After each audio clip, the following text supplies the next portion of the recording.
El conocimiento silencioso. Carlos Castaneda. Segunda parte. El toque del espíritu. Capítulo 3. Lo abstracto. Regresamos a la casa de don Juan en las primeras horas de la mañana. Nos llevó largo tiempo descender de las montañas, principalmente debido a mi temor a tropezar en la oscuridad y caer en un precipicio. Don Juan tenía que detenerse a cada instante para recobrar el aliento que perdía riéndose de mí. Yo estaba muerto de cansancio, pero no conseguí dormir. Como al mediodía comenzó a llover. El sonido del copioso aguacero sobre el techo de teja, en lugar de adormecerme, disipó todo trazo de somnolencia. Fui a buscar a don Juan y lo encontré dormitando en una silla. En cuanto me acerqué a él, se despertó por completo.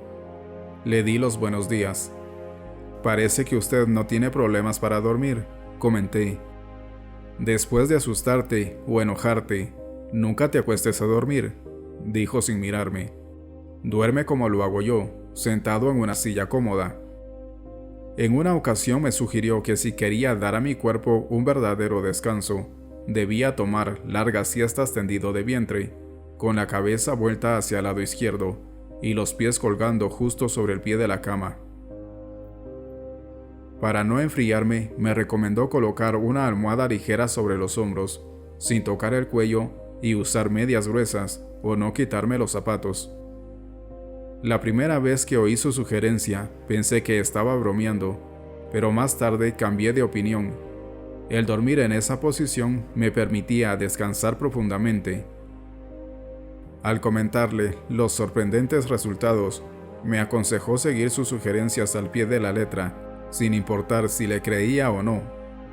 Le dije a don Juan que bien habría podido enseñarme la noche anterior lo de dormir sentado. Le expliqué que el motivo de mi insomnio, además de mi enorme fatiga, era una extraña preocupación por lo que me había contado en la cueva de los brujos. «No me vengas con esas», exclamó. «Has visto y oído cosas realmente espeluznantes, sin perder un solo momento de sueño. Es otra cosa lo que te preocupa». Por un momento pensé que encontraba poco sincera la razón de mi preocupación. Comencé a darle explicaciones, pero él continuó hablando como si no me hubiera escuchado. «Anoche declaraste categóricamente que la cueva no te molestaba en lo mínimo», dijo. «Pues obviamente te afectó. Anoche no insistí sobre el asunto de la cueva, porque estaba esperando tu reacción». Don Juan manifestó que la cueva fue diseñada por los brujos de la antigüedad para servir de catalizador. Su forma había sido medida cuidadosamente a fin de acomodar a dos personas en el aspecto de dos campos de energía. La teoría de esos brujos era que la naturaleza de la roca y el modo en que la tallaron permitía a dos cuerpos, a dos bolas luminosas, entretejer su energía. «Te llevé a esa cueva a propósito», continuó, «no porque me guste, porque no me gusta, sino porque es indispensable. Fue creada como un instrumento para empujar al aprendiz a un profundo estado de conciencia acrecentada. Pero desgraciadamente, así como ayuda, también malogra. Empuja a los brujos a las acciones. A los antiguos brujos no les gustaba pensar, preferían actuar». «Usted siempre me ha dicho que su benefactor era así», comenté. «Esa es una exageración mía», dijo, «como cuando digo que tú eres un tonto. Mi benefactor era un nahual moderno, dedicado a la búsqueda de la libertad, pero se inclinaba más hacia las acciones que los pensamientos. Tú eres un nahual moderno, implicado en la misma búsqueda, pero tiendes bastante hacia los extravíos de la razón». Su comparación debió parecerle de lo más graciosa. Sus carcajadas hicieron eco en el cuarto vacío. Cuando llevé la conversación otra vez al tema de la cueva, aparentó no oírme. Por el brillo de sus ojos y la forma en que me sonreía, comprendí que fingía.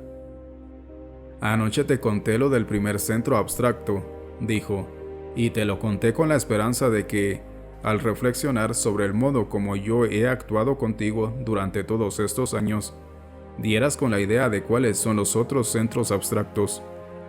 Has pasado conmigo mucho tiempo, y yo he tratado durante cada momento de todo ese tiempo de ajustar mis actos y mis pensamientos a los patrones de los centros abstractos. La historia del Nahual Elías es otro asunto. A pesar de parecer una historia sobre dos personas, realmente es una historia sobre el intento. El intento crea edificios frente a nosotros y nos invita a entrar en ellos, y este es el modo como los brujos entienden su mundo. Creen que cada cosa que pasa a su alrededor es un edificio creado por el intento. Don Juan pareció cambiar de conversación y me recordó que yo siempre insistía en descubrir el orden básico de todo lo que me decía. Pensé que estaba criticando mi tendencia a transformar todo lo que él me enseñaba en un problema relacionado con la ciencia social. Comencé a decirle que mi perspectiva había cambiado bajo su influencia. Me detuvo y sonrió. «Es una lástima, pero tú no piensas muy bien», dijo y suspiró. «Yo siempre he querido que comprendas el orden básico de lo que te enseño. Lo que no me gusta es lo que tú consideras como orden básico. Para ti, este representa procedimientos secretos o consistencias ocultas. Para mí, representa dos cosas: el edificio que el intento construye en un abrir y cerrar de ojos y coloca frente a nosotros para que entremos en él, y las señales que nos da para que no nos perdamos una vez dentro. Hablando de orden básico», prosiguió, «la historia del Nahual Elías es más que el simple relato de una cadena de acontecimientos. Al pie de todo esto está el edificio del intento.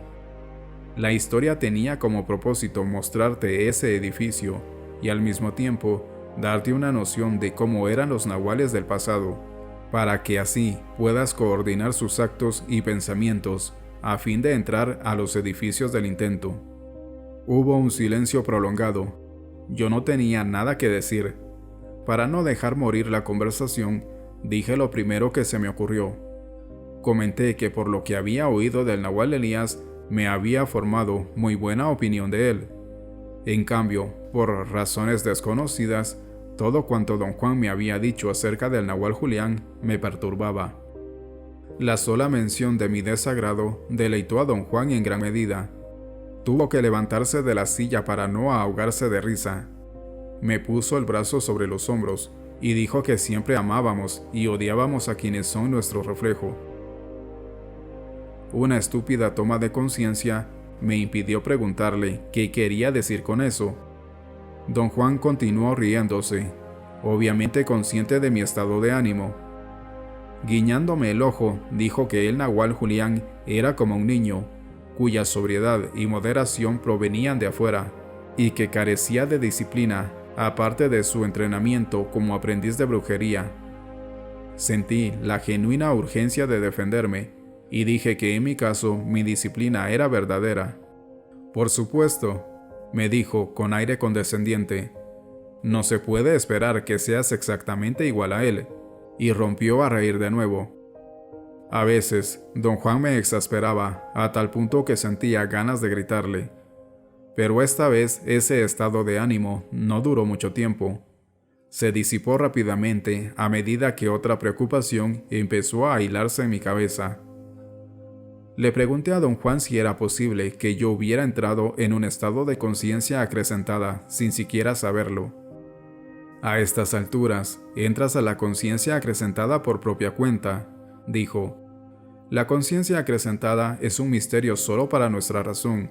En la práctica, es de lo más sencillo que hay. Como siempre somos nosotros quienes complicamos todo al tratar de transformar la inmensidad que nos rodea en algo razonable». Recalcó que en vez de estar discutiendo inútilmente mis estados de ánimo, yo debía estar pensando acerca del centro abstracto del que había hablado. Le dije que había estado cavilando toda la mañana sobre eso, llegando a la conclusión de que las manifestaciones del espíritu era el tema metafórico de la historia. Lo que no pude determinar, sin embargo, fue el centro abstracto, y llegué a la conclusión que debía ser algo no expresado. «Te lo voy a repetir», dijo, como si fuera un maestro de escuela enseñando a sus estudiantes. La manifestación del espíritu es el nombre del primer centro abstracto de la historia de brujería. Obviamente, lo que los brujos conocen como centro abstracto es algo que, por el momento, se te pasa por alto. Y esa parte que se te escapa, los brujos la conocen como el edificio del intento, o la voz silenciosa del espíritu, o el arreglo ulterior de lo abstracto.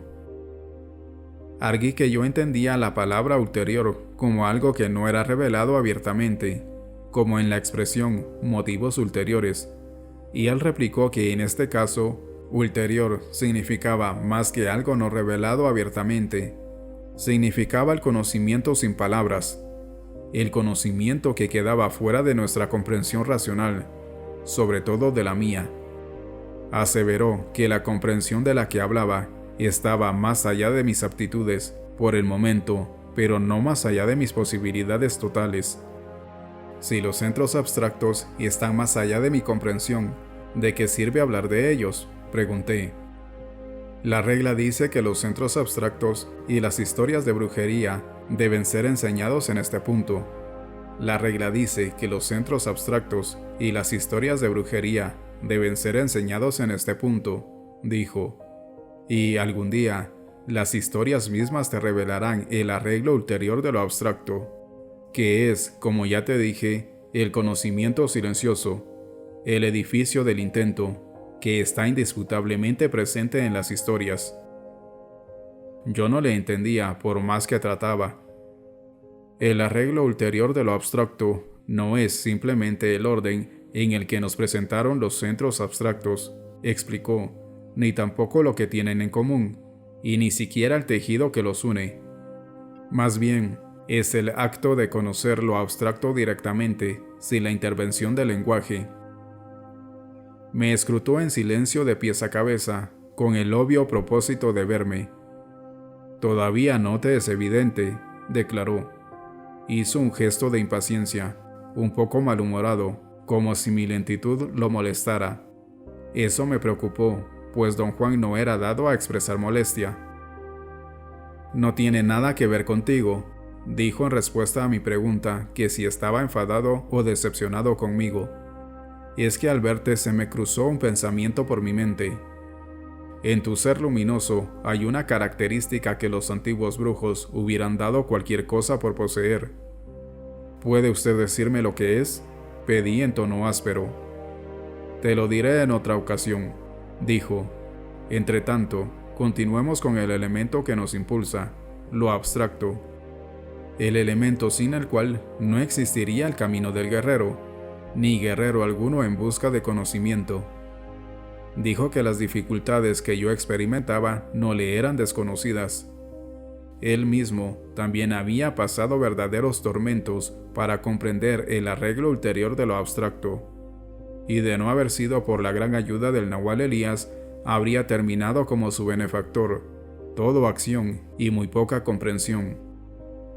¿Cómo era el Nahual Elías?, pregunté para cambiar de tema. No se parecía en nada a su discípulo, dijo don Juan. Era indio, muy prieto y fornido. Tenía facciones toscas, boca y nariz grandes, ojos pequeños y negros, cabello negro y grueso sin una sola cana. Era más bajo de estatura que el Nahual Julián.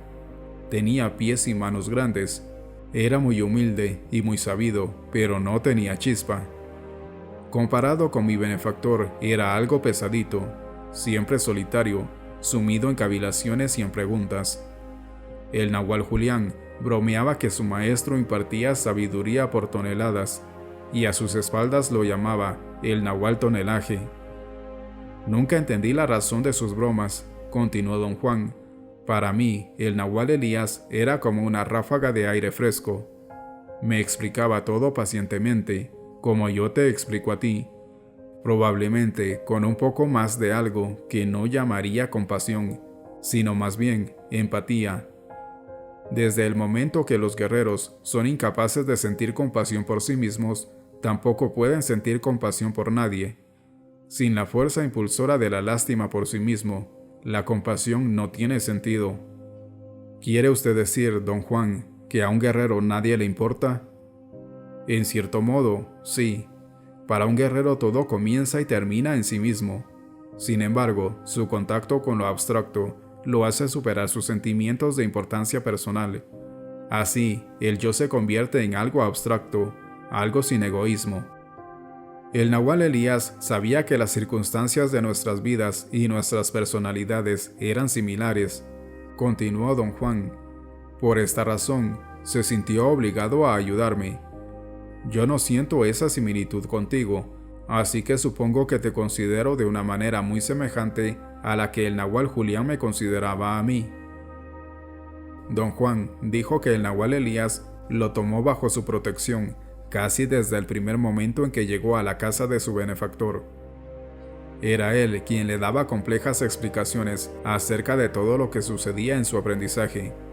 Nunca le importó al Nahual Elías si don Juan era capaz de comprender o no. Su deseo de ayudarlo era tan intenso que prácticamente lo tenía prisionero. De esta forma, lo protegió de los duros embates del Nahual Julián. En un principio, yo acostumbraba a quedarme en casa del Nahual Elías, continuó don Juan, y me encantaba. En casa de mi benefactor tenía que andar siempre muy alerta, siempre en guardia, temeroso de lo que él me fuera a hacer. En cambio, en casa del Nahual Elías sentía lo contrario, me sentía seguro y a gusto. Mi benefactor me presionaba sin misericordia, y sencillamente yo no podía imaginarme por qué lo hacía. A veces hasta pensaba que el hombre estaba loco de remate. Quería preguntarle por qué lo presionaba tanto, pero don Juan continuó hablando del Nahual Elías. Dijo que era un indio del estado de Oaxaca y que había sido instruido por otro nahual de nombre Rosendo, de la misma región. Don Juan describió al Nahual Elías como un hombre conservador, a quien le gustaba sobremanera su soledad ermitaña. Recalcó que era un brujo curandero con una enorme clientela, famoso no solo en Oaxaca, sino en todo el sur de México. A pesar de su ocupación diaria y su fama, vivía completamente aislado en el extremo opuesto del país, en el norte de México. Don Juan dejó de hablar, arqueando las cejas. Se me quedó viendo con una mirada interrogatoria. Parecía estar solicitándome una pregunta, pero todo lo que yo quería era que continuara con su relato. Sin falla, cada vez que espero que me hagas una pregunta, no la haces, dijo. Estoy seguro de que me oíste decir que el Nahual Elías era un famoso brujo que atendía gente todos los días en el sur de México, y al mismo tiempo era un ermitaño en el norte de México. ¿No te parece esto curioso? Me sentí abismalmente estúpido. Le confesé que, al momento que me decía todo eso, lo único que se me ocurrió pensar fue en lo difícil que habría sido para él viajar de un lado a otro. Don Juan se echó a reír, y yo le pregunté, ya que me había hecho darme cuenta de ello, que cómo era posible para el Nahual Elías estar en dos sitios al mismo tiempo. El ensueño es el avión a propulsión de un brujo, dijo. El Nahual Elías era ensoñador, así como mi benefactor era acechador, y podía crear y proyectar lo que los brujos conocen como el cuerpo de ensueño, o el otro, y estar en dos lugares distantes al mismo tiempo. Con su cuerpo de ensueño llevaba a cabo sus funciones de brujo, y en su ser natural era un ermitaño. Le hice notar que me resultaba sorprendente que yo pudiera aceptar con mucha facilidad la idea de que el Nahual Elías podía proyectar fuera de él la imagen sólida, tridimensional de sí mismo, y sin embargo no podía entender por nada del mundo las explicaciones acerca de los centros abstractos. Don Juan dijo que si yo podía aceptar la idea de la vida dual del Nahual Elías, era porque el espíritu estaba haciendo ajustes finales en mi capacidad de estar consciente de ser. Le dije que su aseveración era tan críptica que no tenía significado para mí, pero él, sin prestarme atención, continuó hablando. Dijo que el Nahual Elías tenía una mente muy despierta y unas manos de artista. Él copiaba en madera y en hierro forjado los objetos que veía en sus viajes de ensueño. Don Juan aseveró que esos modelos eran de una belleza exquisita y perturbadora. ¿Qué clase de objetos eran los que él veía?, pregunté.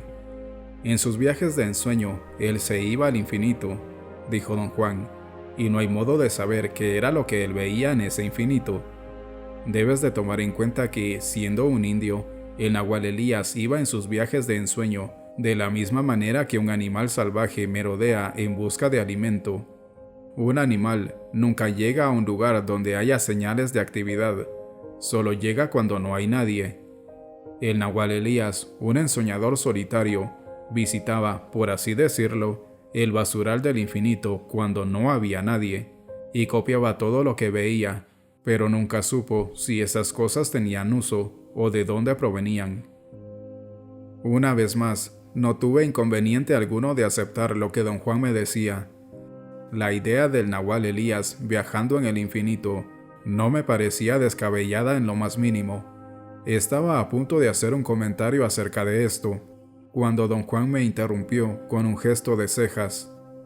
Para mí, el ir de visita con el nahual Elías era el placer máximo, y sin embargo era una lata, dijo.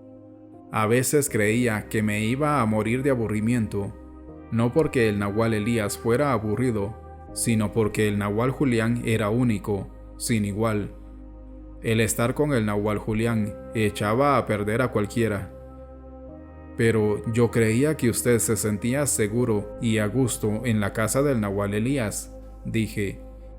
Claro que sí, y por mucho tiempo esa era la causa de mi conflicto, respondió.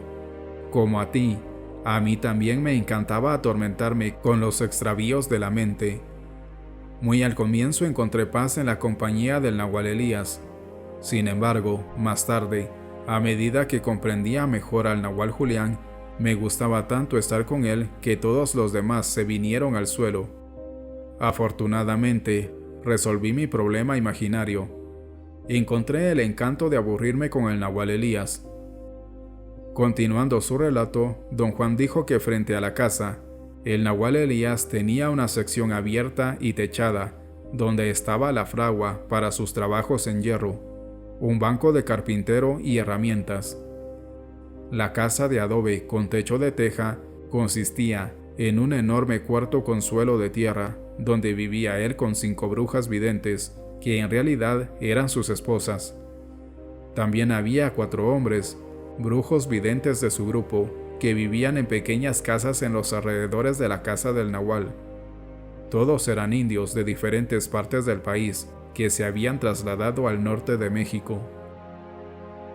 El nahual Elías sentía un gran respeto por la energía sexual, dijo don Juan. Pensaba que nos había sido dada para que la utilicemos en ensoñar. Creía que el ensoñar había caído en desuso porque podía alterar el precario equilibrio mental de la gente susceptible. Yo te he enseñado a ensoñar, tal como él me lo enseñó a mí, continuó. Él me enseñó que durante los sueños, el punto de encaje se mueve moderadamente y de manera muy natural. El equilibrio mental de uno no es otra cosa que fijar el punto de encaje en un sitio específico y habitual. Si los sueños hacen que ese punto se mueva, y si el ensoñar es el control de ese movimiento natural, y si se necesita energía sexual para ensoñar, cuando se disipa esa energía en el acto sexual, los resultados son desastrosos. ¿Qué me está usted tratando de decir, don Juan?, pregunté. Pregunté eso porque sentía que entrar en el tema del ensueño no se debía al desarrollo natural de la conversación. Tú eres un ensoñador, dijo. Si no tienes cuidado con tu energía sexual, ya puedes irte acostumbrando a los movimientos erráticos en tu punto de encaje. Hace un momento te asombraban tus propias reacciones.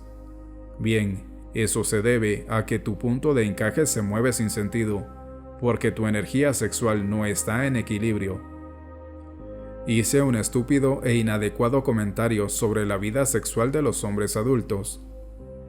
Nuestra energía sexual es lo que gobierna el ensueño, explicó. El nahual Elías me enseñó que o haces el amor con tu energía sexual o ensueñas con ella. no hay otro camino. Si te menciono todo esto es porque tienes una gran dificultad en mover tu punto de encaje para asimilar nuestro último tópico, lo abstracto. Lo mismo me ocurrió a mí, continuó don Juan. Solo cuando mi energía sexual se liberó del mundo, cayó todo en su sitio. Esa es la regla para los ensoñadores. Los acechadores son lo opuesto. Mi benefactor, por ejemplo, era un libertino sexual, como hombre común y corriente y como nahual. Don Juan parecía estar a punto de contarme las aventuras de su benefactor, pero obviamente cambió de idea. Meneó la cabeza y dijo que yo era demasiado pudibundo para tales revelaciones. No insistí. Dijo que el nahual Elías poseía la sobriedad que solo adquieren los ensoñadores tras inconcebibles batallas consigo mismos. Él utilizaba esa sobriedad cuando le daba a don Juan complejas explicaciones sobre el conocimiento de los brujos. Según me explicaba el nahual Elías, mi propia dificultad para comprender el espíritu era algo que le pasaba a la mayoría de los brujos, prosiguió don Juan. De acuerdo al nahual Elías, la dificultad era nuestra resistencia a aceptar la idea de que el conocimiento puede existir sin palabras para explicarlo. Pero yo no encuentro ninguna dificultad en aceptar todo esto, dije. El aceptar esta proposición no es tan sencillo como decir la acepto, dijo don Juan. El nahual Elías decía que toda la humanidad se había alejado de lo abstracto y que alguna vez debió de haber sido nuestra fuerza sustentadora. Luego sucedió algo que nos apartó de lo abstracto y ahora no podemos regresar a él. El nahual decía que un aprendiz tarda años para entrar en condiciones de regresar a lo abstracto, es decir, para saber que el lenguaje y el conocimiento pueden existir independientemente el uno del otro. Don Juan reiteró que el punto crítico de nuestra dificultad de retornar a lo abstracto era nuestra resistencia a aceptar que podíamos saber sin palabras e incluso sin pensamientos. Iba a arguir que si yo lo pensaba bien, él estaba diciendo tonterías cuando me asaltó el extraño sentimiento de que yo estaba pasando por alto algo de crucial importancia para mí. Don Juan me estaba tratando de decir algo que yo o bien no alcanzaba a captar o no se podía decir del todo. El conocimiento y el lenguaje son cosas separadas, repitió lentamente. Estuve a punto de decir, lo sé, como si realmente lo supiera, pero me contuve. Te dije que no hay manera de hablar del espíritu, porque al espíritu solo se le puede experimentar. Los brujos tratan de dar una noción de esto al decir que el espíritu no es nada que se pueda ver o sentir, pero que siempre está ahí, vaga e indistintamente encima de nosotros. Algunas veces hasta llega a tocarnos. Sin embargo, la mayor parte del tiempo permanece indiferente. Guardé silencio y él continúa explicando. Dijo que en gran medida el espíritu es una especie de animal salvaje que mantiene su distancia con respecto a nosotros hasta el momento en que algo lo tienta a avanzar. Es entonces cuando se manifiesta. Le presenté el argumento de que si el espíritu no es un ente o una presencia o algo que tuviera esencia, ¿cómo se lo podía tentar a manifestarse? Tu problema, dijo, es tomar en consideración solo tu idea de lo que es el espíritu. Por ejemplo, para ti, decir la esencia eterna del hombre o el principio fundamental es tocar lo abstracto. O probablemente decir algo menos vago, algo así como el carácter, la abolición, la hombría, la dignidad, el honor. El espíritu, por supuesto, puede ser descrito mediante todos esos términos abstractos, y por eso es lo que resulta confuso. Ser todo eso y no serlo al mismo tiempo. Aseguró que lo que yo consideraba como lo abstracto era, o lo opuesto a todas las cosas prácticas, o algo que se me había ocurrido considerar como carente de existencia correcta.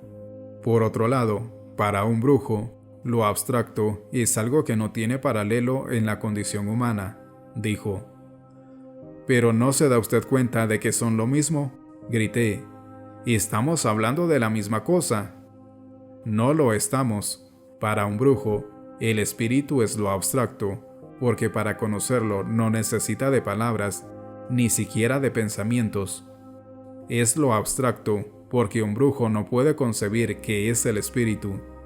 Sin embargo, sin tener la más mínima oportunidad o deseo de entenderlo, el brujo lo maneja, lo reconoce, lo llama, lo incita, se familiariza con él y lo expresa en sus actos». Meneé la cabeza con desesperación. Yo no podía ver la diferencia. «La raíz de tu confusión es que yo he usado el término abstracto para denominar al espíritu», dijo. «Para ti, abstracto es algo que denota estados de intuición. Un ejemplo es la palabra espíritu, que no describe la razón ni la experiencia práctica y que, claro, según tú, no sirve más que para aguijonear tu fantasía». Yo estaba furioso con don Juan. Lo llamé obstinado y se rió de mí. Sugirió que si yo lograba considerar seriamente la proposición que el conocimiento puede ser independiente del lenguaje, sin molestarme en entenderla, tal vez pudiera ver la luz. «Piensa en esto», dijo. «No fue el acto de conocerme lo importante para ti. El día que te conocí, tú conociste al espíritu, pero como no podías hablar de ello, no lo notaste. Los brujos conocen al abstracto sin saber lo que están haciendo, sin verlo, sin tocarlo y sin siquiera sentir su presencia». Permanecí callado, porque no me gustaba discutir con él. A veces él era terrible y caprichosamente abstruso. Don Juan parecía estar divirtiéndose inmensamente.